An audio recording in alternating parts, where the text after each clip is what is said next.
Viewers, welcome to சின்ன அக்கா சமையல். இன்றைக்கி வந்து காயெல்லாம் வச்சு நமக்கு ஒரு காய் சாப்பாடு பண்ணலாங்க.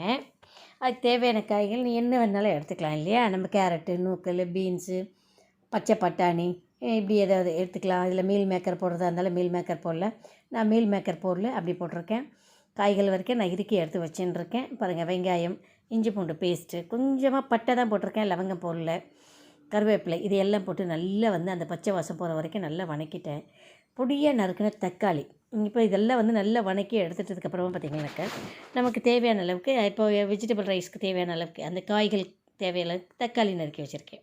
இப்போ அந்த தக்காளியை பார்த்திங்கனாக்கா பச்சை மிளகாய் போடலாம். நான் பச்சை மிளகாய் வந்து ஒரு 2 மிளகாய் எடுத்து சும்மா கீரி அப்படியே போட்டு வச்சுருக்கேன், அந்த டேஸ்ட்டுக்காக, வாசத்துக்காக வேண்டி போட்டேன். இப்போ நம்ம நறுக்கின தக்காளியை போட்டு நல்லா வணக்கலாம். பச்சை வாசம் போகிற வரைக்கும் தக்காளி, அதாவது ரொம்ப இறுக வேண்டாம், அந்த ஈரத்தன்மை வந்து இறுகாமல் ஓரளவுக்கு தோல் பெறுகிற வரைக்கும் நம்ம நல்லா வணக்கிடுவோம். சூப்பராக இருக்கும் காய் சாப்பாடு. இது அவசரத்துக்கு வந்து செய்யறதுக்காக இது சூப்பரான ஒரு டேஸ்ட்டில் அருமையாக இருக்கும்.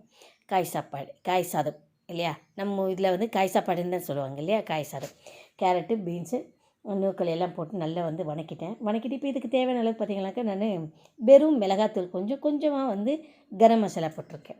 வேறு அதிகமாக எதுவும் வேறு எந்த மசாலாக்களையும் பயன்படுத்தலை. வெறும் மிளகாத்தூள், வீட்டில் இருக்கிற வெறும் சில்லி பவுடர் போட்டுட்டு கொஞ்சமாக கரம் மசாலா, இப்போ இதுக்கு தேவையான அளவுக்கு கொஞ்சம் சால்ட் போட்டு பார்த்துக்கலாம். இப்போது அடிஷ்னலாக பார்த்திங்கனாக்கா புதினா கொஞ்சம், இதுக்கு போடும்போதே கொஞ்சம் புதினாவும் தயிரையும் கொஞ்சம் போடுறேன். அந்த தயிர் பார்த்திங்கனாக்கா இப்போ ப்ரீசரில் இருந்ததுனால ரொம்ப கட்டியாக இருந்துச்சு, அப்படியே எடுத்து போட்டிருக்கேன். சூப்பராக வந்து அப்படியே அந்த டேஸ்ட் அவ்வளோ சூப்பராக இருக்கும். சூடாக எடுத்து நம்ம சாப்பிடும்போது கொஞ்சம் தண்ணி கொஞ்சம் எக்ஸ்ட்ரா வச்சோம்னா கொஞ்சம் குழஞ்ச மாதிரி வரும். அது சாப்பிடும்போது இன்னும் டேஸ்ட்டாக இருக்கும்.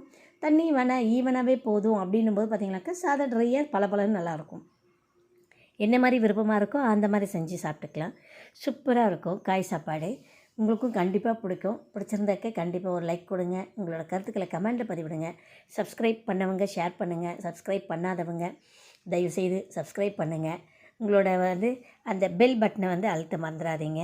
அப்போ தான் வந்து என்னோடய எல்லாவோட ப்ரோக்ராமும் உங்களுக்கு வந்து கண்டிப்பாக உடனுக்குடனே தெரியறதுக்கு இதுதான் நோட்டிஃபிகேஷனில்.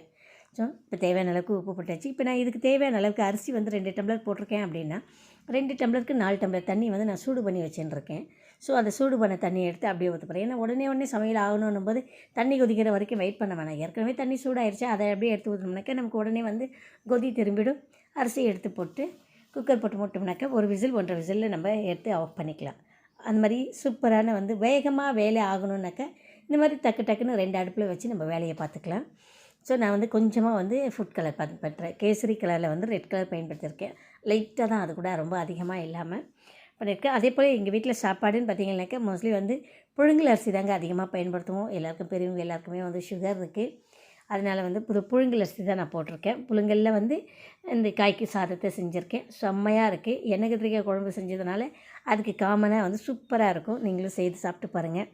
சாப்பிட்டு பார்த்துட்டு உங்களோட கருத்துக்களை எனக்கு கமெண்டில் பதிவிடுங்க. அதாவது எதுவாக இருந்தாலும் உங்களுக்கு கருத்துக்களை எனக்கு சொல்லுங்கள். சரியோ தவறோ, எனக்கு தவறாக இருந்தால் அதை நிச்சயமாக நான் மாற்றிக்க முயற்சி பண்ணுறேன். ஓகே, அருமையான ஒரு காய் சாதம் 1.5 விசில். இப்போ இந்த நம்ம மூடி போட்டு மூடுற தருணத்தில் பார்த்திங்கனாக்கா சால்ட்டு பார்த்துக்கோங்க. புதினா போட்டு மூடிட்டோம்.